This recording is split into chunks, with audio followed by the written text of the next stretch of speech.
Okay friends, today we are going to start to add some color to our op art designs. So you are going to get a value scale practice sheet.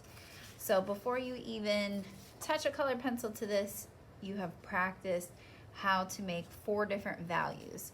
And you're going to want to scale this just like you see here. You're starting darker on the edges, closer to what will be your Sharpie lines.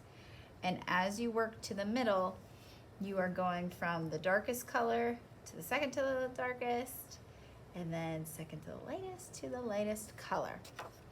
So I am going to show you how to do the value scale practice first. So you're gonna go ahead and start nice and light. So I'm gonna use this one as my guide. Very lightly coloring in the box.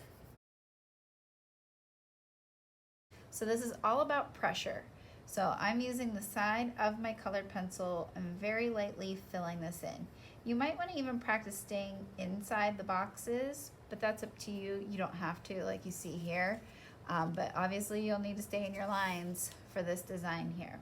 So now I'm going to go a little bit darker. So a little bit more pressure, not too much.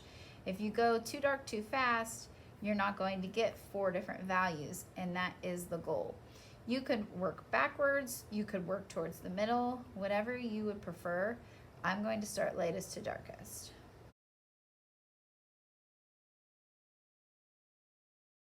So now I have my second value. Now I'm going to go even darker, but not so dark that I can't go any darker because that needs to be saved for this box here. Now lastly, my very dark box. So you can see I've got my darkest value, my 2 medium values, and then the lightest value. So I'm going to keep this in mind as I start to color my design. Now you can see that I've already started coloring this one. Remember, you're not ready to color until you have everything done in pencil and then in Sharpie afterwards. So like I explained here, you're coloring every other space. So I would say pick 2 contrasting colors. High contrast colors could be you're just doing black for a black and white design, like we saw a lot of Bridget Riley's work.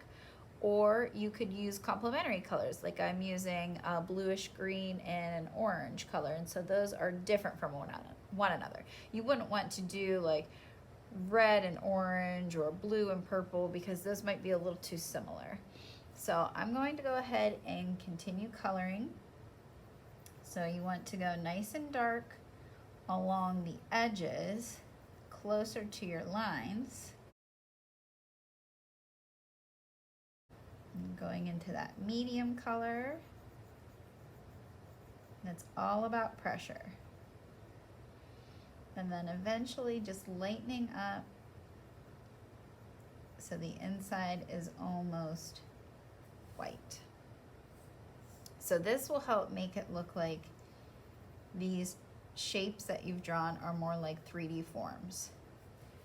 So I'm going to continue doing this in every other section.